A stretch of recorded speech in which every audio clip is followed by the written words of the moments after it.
अभी हमारे साथ लाइव पर आलोक शुक्ला जी बने हुए और मैं आपको जानकारी के लिए बता दूं कि 1982 से इनका परिवार जो है सिधुआ मिसरौली ग्राम सभा का नेतृत्व करते हुए आ रहा है और वर्तमान में ये सिधुआ मिसरौली के वर्तमान ग्राम प्रधान प्रतिनिधि हैं।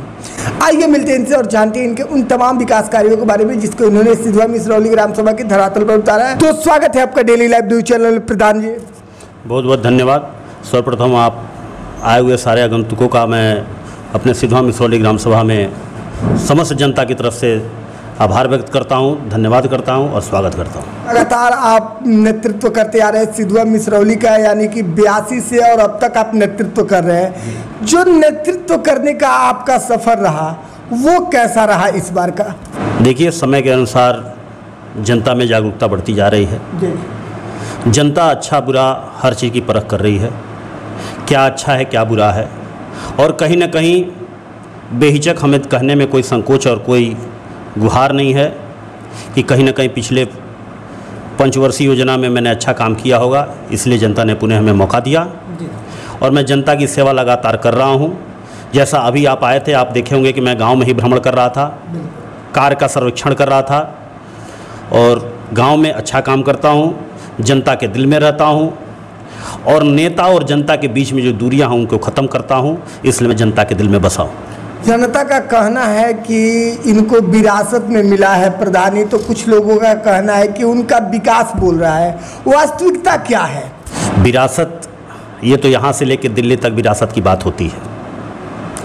मैं आपसे एक सवाल करना चाहता हूँ, आम जनता से अगर मेरी बात कोई सुन रहा हो, देख रहा हो, तो ये उनसे सवाल करना चाहता हूँ कि डॉक्टर का बेटा डॉक्टर होता है तो कोई परहेज नहीं है। अगर इंजीनियर का बेटा इंजीनियर होता है, आईएएस का बेटा आईएएस होता है तो हर किसी को खुशी होती है। लेकिन अगर नेता का बेटा, जिसका खानदान राजनीति में है, जिसके खून रग रग में राजनीति बसा हुआ है, अगर वो व्यक्ति नेता होता है तो उन पे पता नहीं क्यों आरोप आती है कि आप खानदानी काम करते हैं। हमें कोई परहेज नहीं है, आम जनता है, हर किसी को हम लोग खुला करते हैं कि हर कोई चुनाव लड़े, जो काम करेगा जनता उसको जिताए। हमें जनता से बस ये निवेदन होता है कि अगर आपको अपना प्रतिनिधित्व हमसे अच्छा देना है तो हमसे अच्छे व्यक्ति को आप नेतृत्व बनाएं, हमसे अच्छे व्यक्ति का नेतृत्व दें, हमसे पढ़ा लिखा व्यक्ति नेतृत्व करे। हमें कोई कोताही नहीं है। हो सकता है हमारे अंदर कमी हो सकती है, मैं इंसान हूँ, इंसान के अंदर कमी हो सकती है। अगर हमारी कमी आपके अंदर आपके टीस बन रही है तो हमसे अच्छा व्यक्तित्व लाइए, हमसे अच्छे व्यक्तित्व को आप नेतृत्व दीजिए। आप इंटेंशन में ऐसे व्यक्ति को अपने गांव, अपने विधानसभा, अपने लोकसभा का नेतृत्व ऐसे व्यक्ति के हाथ में न दीजिए जो आपके भविष्य, आपके आने वाले न्यू जनरेशन्स का भविष्य रसातल में ले जाए। लेकिन सबसे बड़ी बात यहाँ पे आ रही है कि जो आपका इन 2.5 वर्षों का सफर रहा विकास करने का ग्राम सभा सिधुआ में, वो कैसा रहा और कौन कौन से विकास कार्यों को आपने धरातल पे उतारा है? जी, बहुत बहुत धन्यवाद इतना अच्छा सवाल करने के लिए। इस 2.5 वर्ष का मैं आपके कार्यकाल बताता हूं, क्योंकि ये 2.5 साल जो है वो टेक्निकल बिहाफ पे प्रधानी हो रही है। भाई देखने में प्रधानी है, बट मैं आपसे बताता हूं ये जो प्रधानी हो रही है वो जो टेक्निकल बंदा है, जो टेक्निकल जो जानकारी रखता है, पढ़ा लिखा व्यक्ति है, ये प्रधानी अब वही व्यक्ति कर पाएगा, क्योंकि इतने सिस्टमेटिक चीज़ें आज गई हैं।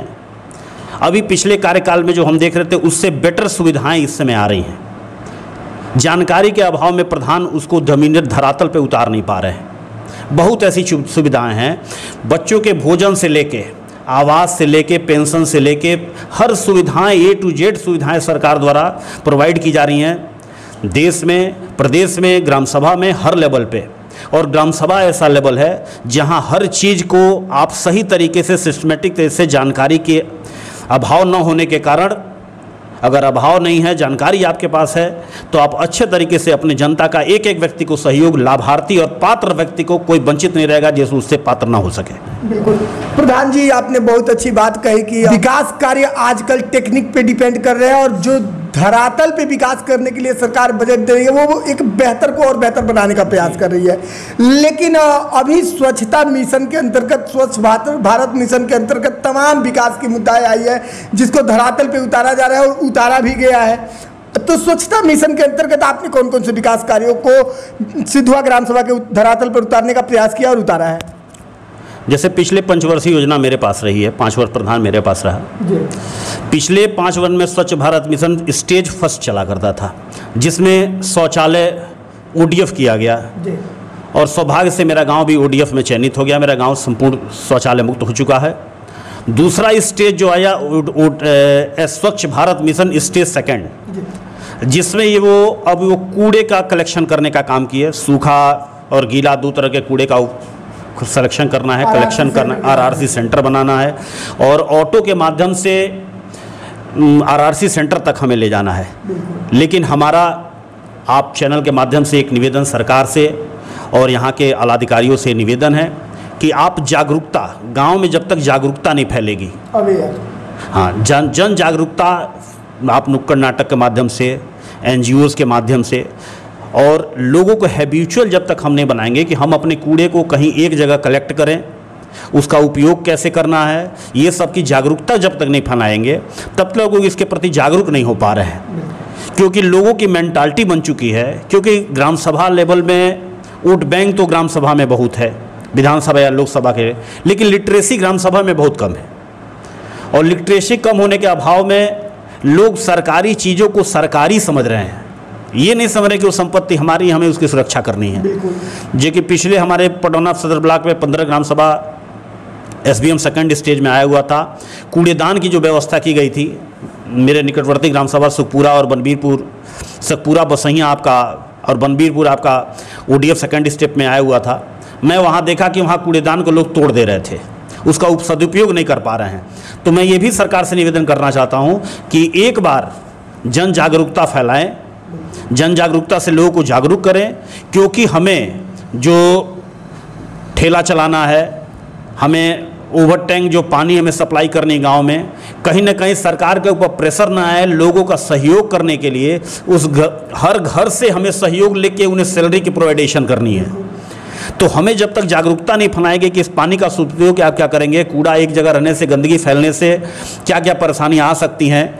हमारा जनपद वैसे ही इंसेफ्लाइटिस से ग्रसित सबसे प्रभावित हमारा क्षेत्र रहा है। तो यहाँ तो सबसे ज़्यादा जागरूकता फैलाने की ज़रूरत है कि जागरूकता फैला के कूड़े की व्यवस्था हमें करनी है, सही तरह सिस्टमेटिक करनी है। और जब तक जागरूकता नहीं फैलाया जाएगा तब तक लोग में एकजुटता नहीं आएगी, काम करने की क्षमता नहीं आएगी। केंद्र सरकार हो या राज्य सरकार हो, जल संचय और जल संरक्षण पर भी सबसे ज़्यादा पहल करेगा। जैसा कि तमाम ग्राम सभाओं में देखने को मिल रहा है धरातल स्तर पर कि अमृत सरोवर बना करके पंचायत को एक बेहतर दिशा और दशा दिया जा रहा है, जिससे ग्राम सभा देखने में बेहतर सुंदर लग रहा है। तो जल संचय और जल संरक्षण पर क्या पहल रही है आपके ग्राम सभा सिधुआ मिसरौली में? जैसे जल संचय और जल संरक्षण पे आप जो बात पूछ रहे हैं, हमारे ग्राम सभा में 2 तालाब है। जैसे अमृत सरोवर में एक गांव तो हम लोग, एक तालाब हम लोग तृप्त कर चुके हैं। एक तालाब और बहुत बड़ा है, चूँकि अमृत सरोवर जो है नरेगा के माध्यम से होना है और नरेगा में भुगतान की स्थिति बहुत ख़राब है। इसलिए हमें लगता है कि प्रधान लोग जो है दो आप पीछे हो रहे हैं उस काम को करने में, क्योंकि 6-6, 7-7, 8-8 महीना भुगतान होने में हो जा रहा है। बड़े प्रोजेक्ट हैं और प्रोजेक्ट जैसे जैसे स्टेज बढ़ता जा रहा है, हमें होना चाहिए कि हमें सिधुआ गांव में इस तालाब पे हमें इतना खर्च करना है, लेकिन पैसा अभाव के कारण वो ग्रोथ हम नहीं कर पा रहे हैं। कहीं ना कहीं हमारे अंदर कमी है, कहीं ना कहीं हमारी व्यवस्थाएं, सिस्टम हमारा साथ नहीं दे पा रही हैं।